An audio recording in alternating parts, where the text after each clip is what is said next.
The chandeliers glittered like 1,000 tiny stars caught in glass cages, swinging gently above the ballroom. Waiters glided across the marble floor like shadows in tuxedos, balancing trays of gold-rimmed champagne flutes and silver, dusted hors d'oeuvres. Laughter, artificial and sharp, echoed through the hall like the clink of cutlery. I stood at the entrance of the Belvedere Grand Hotel's largest banquet hall, tugging at the sleeves of my worn blazer. It was navy blue, neatly pressed, but clearly dated.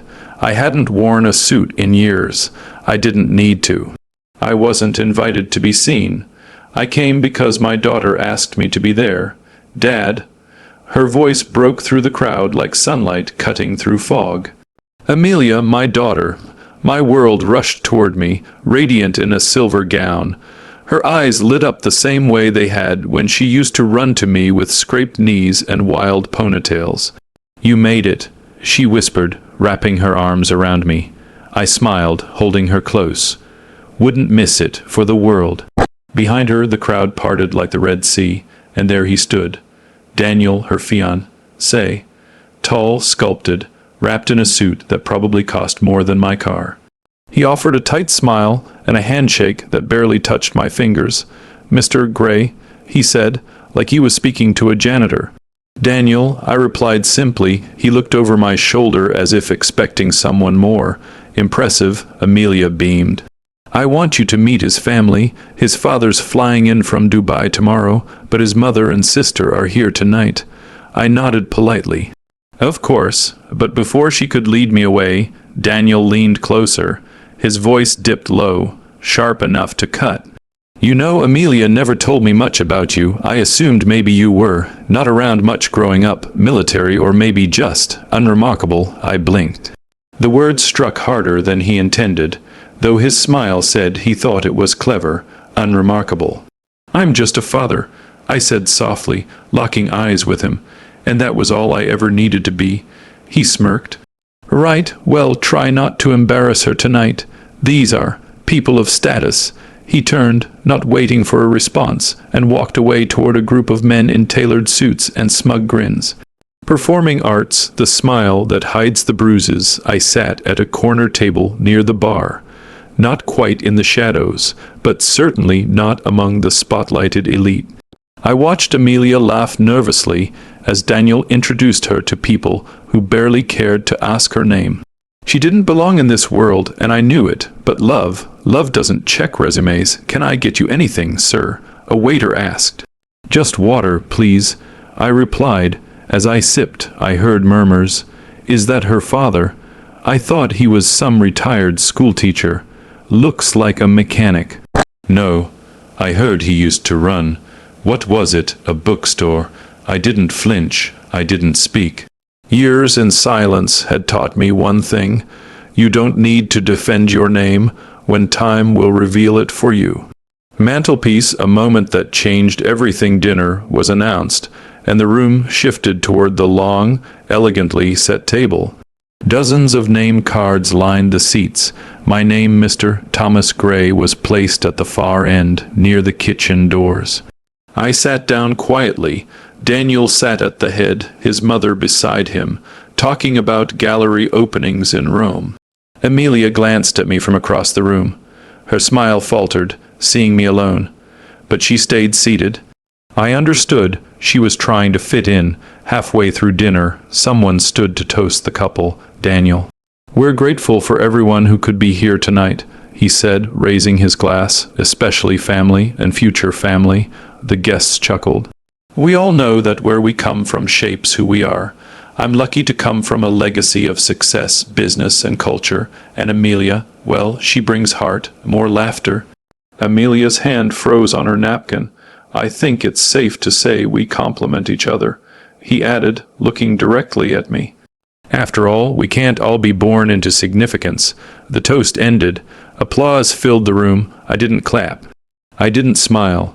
I just sat, staring at the crystal in my glass, while my daughter's heart quietly broke across the room. New moon later that night, after most guests left, I walked alone down the hotel hallway toward the elevator. Amelia caught up to me, heels clicking against marble. "Dad," she said, her voice trembling. "I didn't know he was going to say that. I'm so sorry." I turned to her and took her hand. "You don't need to apologize for someone else's ignorance." She blinked back tears. "Why didn't you say something?" I smiled, gently brushing a strand of hair from her face. "Because real power doesn't shout, sweetheart. It waits." She nodded, but I saw the confusion in her eyes. "You deserve better, Amelia," I said, "and one day he'll realize that too. But it might be too late." As the elevator doors opened, I stepped in. Before they closed, I added, "By the way, what's his father's name again?" "Richard Lancaster," she said. "CEO of Lancaster Global Holdings." I raised an eyebrow. Now that was a name I hadn't heard in years. The doors closed, and the silence that followed was filled with the weight of a past about to be unearthed. The moon hung high above the city, casting silver shadows on the empty streets. I sat on the edge of my bed in my small apartment, the echoes of Daniel's words still ricocheting in my mind like a bullet that missed the heart but grazed the soul. "Try not to embarrass her. These are people of status. We can't all be born into significance." He had no idea who I was. And I didn't blame him. I made sure the world forgot. Milky Way 10 years earlier, the last time I wore a tie was the day I signed the papers that ended Gray Tech International, a company I built from the ground up, from a $2,000 loan and a half-dead laptop. By the time I walked away, it was worth $1 billion. I was 43. People called me a genius, others a threat. My competitors feared me, not because I was ruthless, but because I played clean, and still won. I built Gray Tech not by stepping over people, but by lifting the right ones. We were known for innovation, transparency, and integrity in an industry soaked in greed. And then Elaine died. Candle of fire that took everything: a car crash, a drunk driver on the wrong side of the road. One moment she was texting me to bring home her favorite coffee. The next, I was holding Amelia outside the ER, watching my world be zipped into a black bag. She was my wife. My calm, my anchor. Amelia was only 13. I still remember her scream when she heard the news. That scream burned louder than any boardroom betrayal ever had. That night, I made a decision. I sold Gray Tech, quietly, fully, walked away from it all. No press, no farewell articles, no staged tears on magazine covers. I became Thomas Gray, the man next door, the man who made school lunches, helped with math homework, sat through piano recitals and high school plays. In the eyes of the world, I vanished. And I never corrected the assumption that I was just a blue-collar, quiet man living paycheck to paycheck. Because I chose to give my daughter a father, not a CEO. Magnifying glass-tilted left whispers of the past the next morning, I opened an old metal box I kept buried in the back of my closet. Inside were clippings, letters, photographs, artifacts of a life I no longer claimed. A framed newspaper headline: "Thomas Gray disrupts tech, world with wrecker, breaking patent launch." A letter from a former president thanking me for creating thousands of jobs in struggling states. A photo of a much younger Richard Lancaster, Daniel's father, standing beside me, holding a champagne glass at the Gray Tech Annual Summit. We were shaking hands, smiling. He had just signed the Lancaster Gray cybersecurity partnership, a move that saved his company from bankruptcy. He owed me everything, and he knew it. Envelope with arrow the email that afternoon. I sat down at my old desktop and typed a brief message. To Richard L. at Lancaster Holdings. Com subject: "Congratulations on your son's engagement, Richard. I believe we'll be seeing each other again soon. Let's see if time has made you wiser than your son. T. Gray." I didn't expect a reply. I got one within 3 minutes. Subject: "Thomas, are you in the city? I need to see you tonight. Please." I leaned back in my chair and smiled for the first time in 2 days. Not because I wanted revenge, because fate had started playing its hand.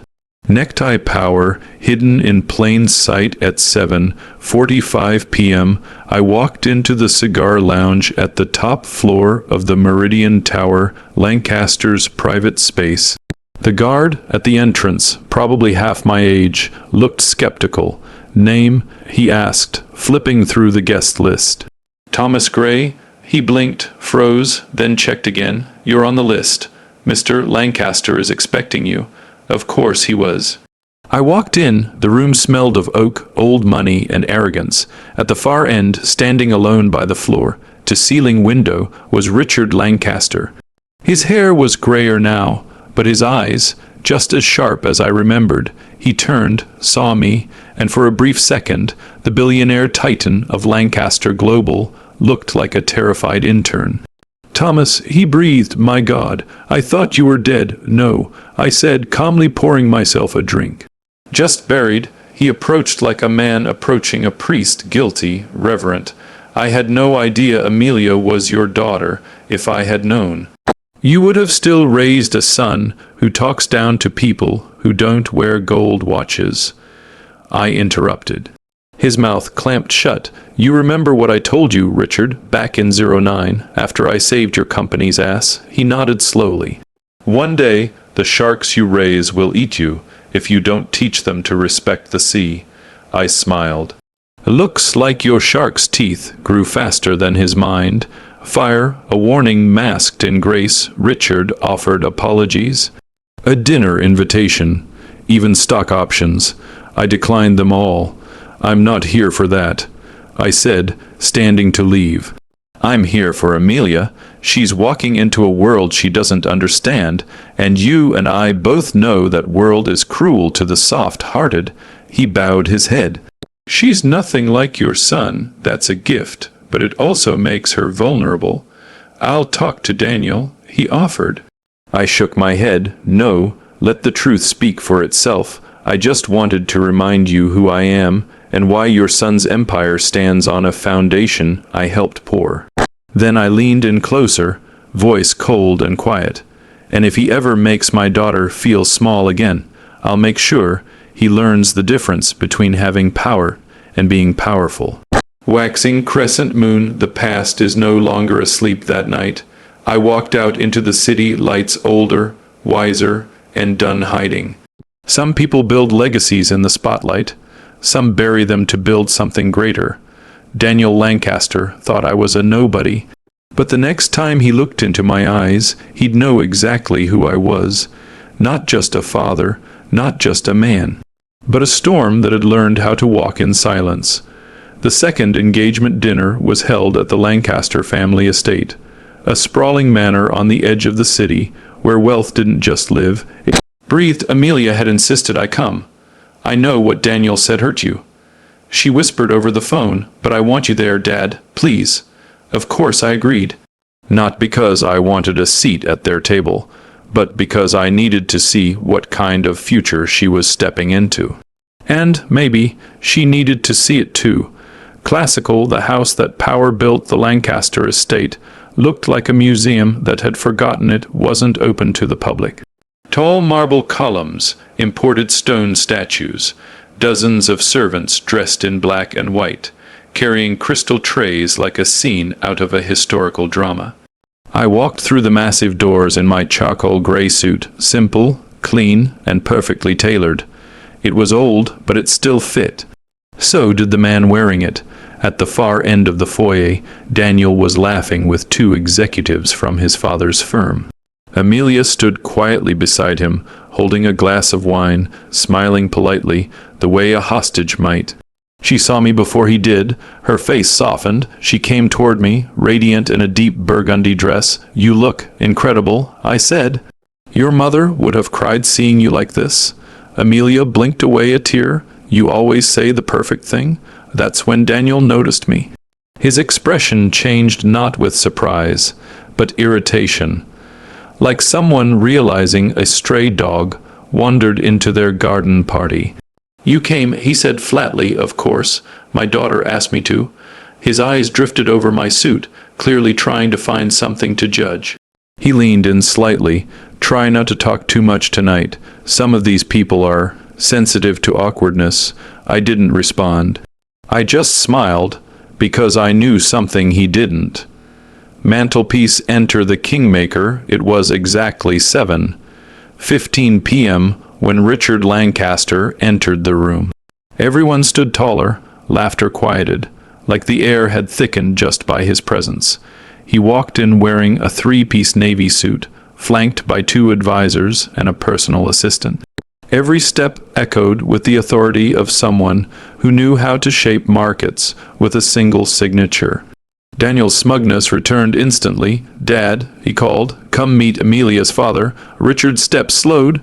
I turned, and for a moment, just a fraction of a second, the CEO of Lancaster Global froze. His eyes locked with mine. Color drained from his face. Everyone else kept talking, drinking, laughing. But Richard, he looked like he'd just seen a ghost. "Thomas," he said, almost breathless. Daniel chuckled, unaware. "Right, you two know each other. Small world." Still stunned, Richard approached slowly. He extended his hand with both humility and reverence. "Mr. Gray, it's been a very, very long time." The room quieted. Daniel blinked. "Wait, what?" Amelia turned sharply. "You know each other?" Richard didn't answer. He was still trying to gather his composure. "I had no idea." He muttered. "You never said." "I don't talk about the past much," I replied calmly. Tornado silence before the storm. The dinner table was set for 20. By the time we were seated, the air had shifted. Eyes glanced between Richard and me. Whispers passed like smoke. Daniel, clearly unsettled, kept checking his father's face. He tried to bring the room back to normal with a joke about cryptocurrency. No one laughed. Richard finally spoke, cutting through the conversation like a blade. "I'd like to say something before dessert," he said, rising from his seat. He turned to me. "I owe this man more than I can ever repay." Daniel froze mid-bite. "This?" Richard gestured to the home, the wealth, the very walls around them exists because of him. Years ago, Lancaster Holdings was days away from collapse. My team had burned through every option. Investors were pulling out. No one would help. He paused, looking around. No one but Thomas Gray. Gasps echoed around the table. Richard continued. "He didn't just save my company. He mentored me, guided me. He taught me that success without integrity is just theft with a better suit." Daniel's face had gone pale.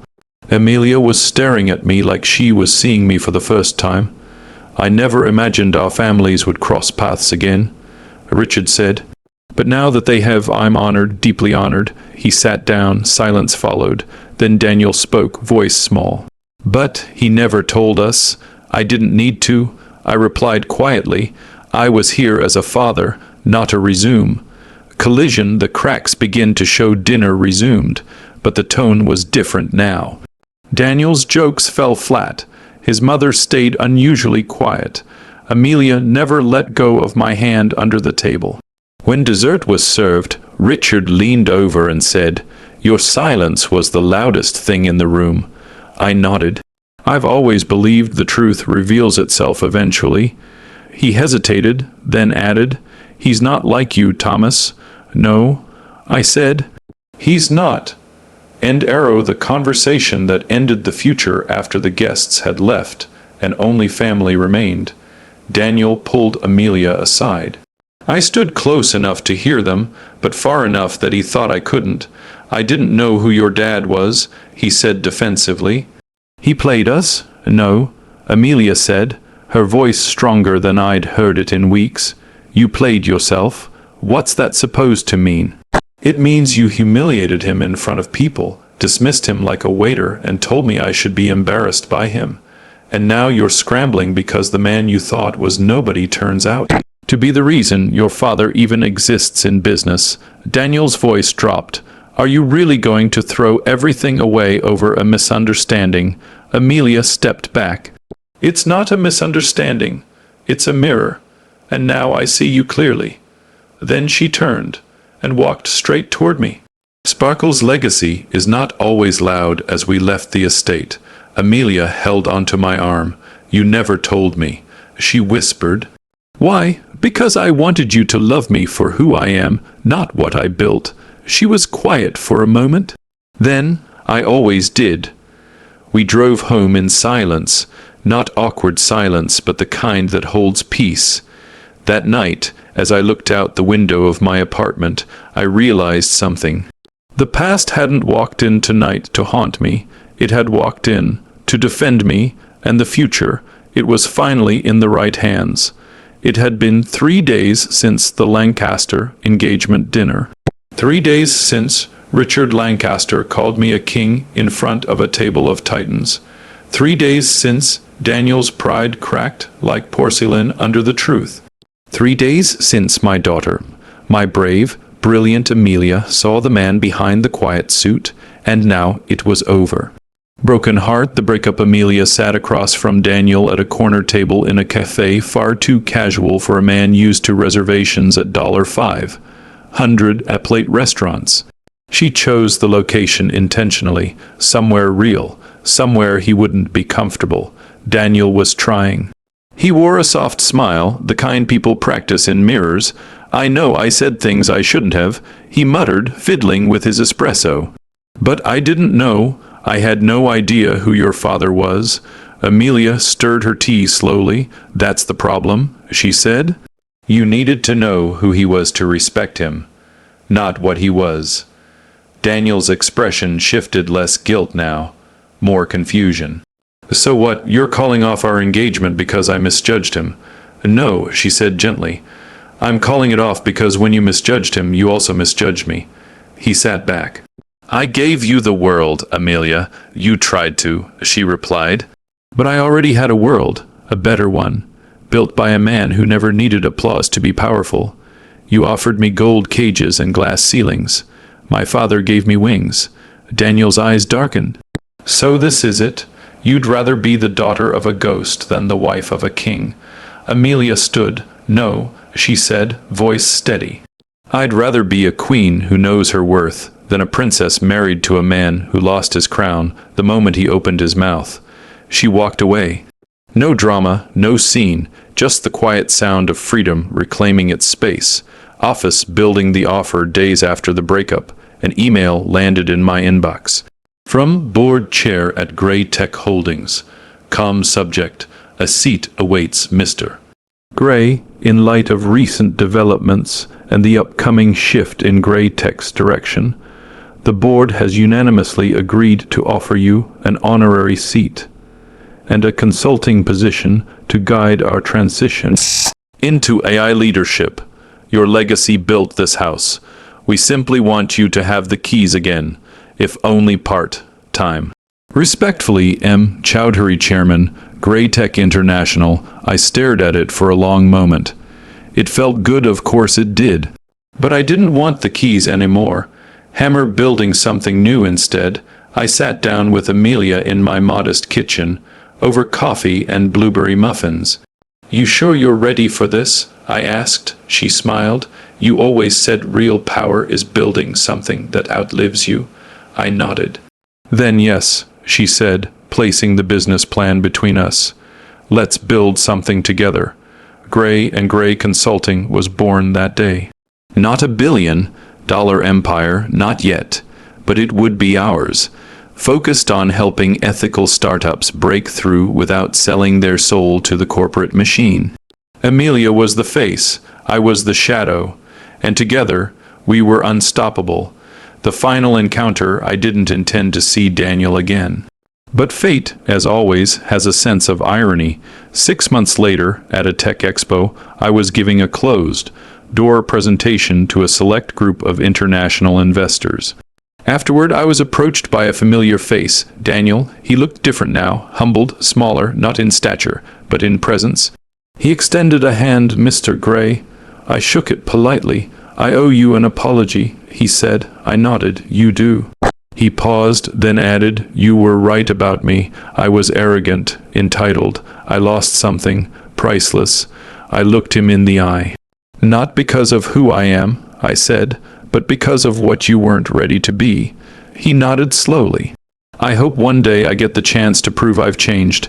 I gave him a faint smile. Don't prove it to me, son. Prove it to yourself. And then I walked away. No raised voice, no mic drop, just peace. Speech balloon epilogue. The power of being nobody. A year passed. Gray and Gray Consulting thrived. Amelia graced magazine covers, the next face of ethical innovation. Her grace, her brilliance, her strength. It was all hers. I just watered the roots. We moved into a new office in the city. It had big windows, soft light, and one framed photo on the wall. A little girl with ponytails sitting on her father's shoulders. No suits, no logos, just love. People still asked her, "So what does your father do?" She'd smile and say, "Oh, he's just a nobody," and I'd laugh. Because by then, everyone in the room already knew. Nobody built everything they were standing on.